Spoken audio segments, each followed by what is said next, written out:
Old Shady Earl Vance hurried to the tavern to round up a crew. He had been hanging around the back of the telegraph office when he overheard that a feller named Bill Wilson had a payment due to him over in Knoxville.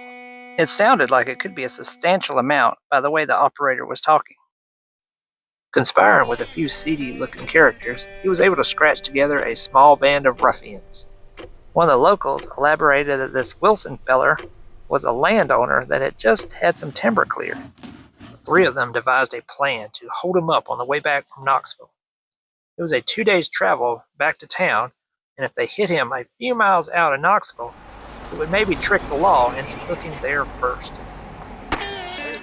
Bill was known to be a decent gun hand back in his earlier days, and he still liked to get out and practice every so often. He settled down, started a family, and led a mostly low-key life. His oldest boy, Bill Jr., had just gotten a job as a miner over in Coal Creek Valley, and that mine also bought his load of timber. Bill netted $2,000 for his timber, and that would keep him and his family fed for a long time. Bill was about an hour out of the hustle and bustle of the city and was enjoying the mountain air so much that he didn't notice the three masked characters just up ahead. Bill cursed himself for being so careless. Bill ordered them to clear the road. All three of them brandished revolvers. One gruffly replied, "Give up your money, and maybe we'll spare your life." Bill decided to reply with brute force. Surprised at the resistance, Earl and his conspirators lit out, one up the mountain, two down in the creek. Bill then decided to retreat back to Knoxville. Back in town, he stopped by the local law, then decided he wanted to ease on over to the gun shop. The shopkeep proclaimed that he had the perfect solution.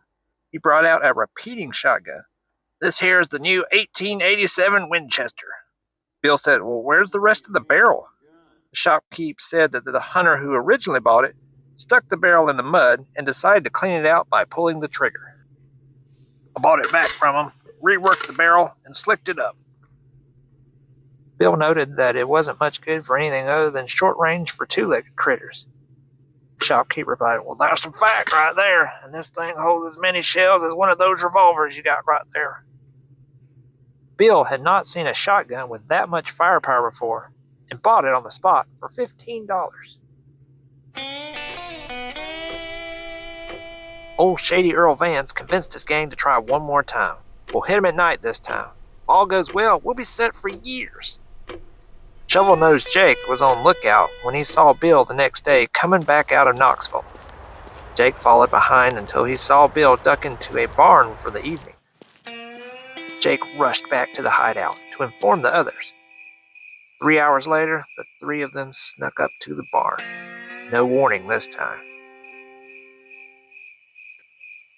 Bill suspected a trap, so this time he decided to plan his own counter-ambush. He made a show of ducking into the first barn that he saw that was suitable.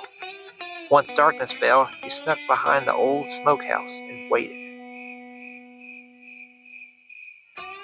Sometime later, Bill saw three dark figures sulking about. He didn't waste any time. He lit his lantern and uncorked the Winchester. Let him fire filled the night, and a fierce gun battle ensued.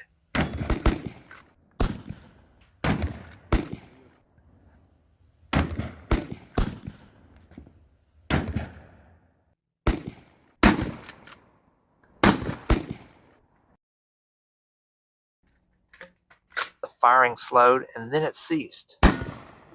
Quick check, and Bill found no new holes in him, and he had survived another gunfight.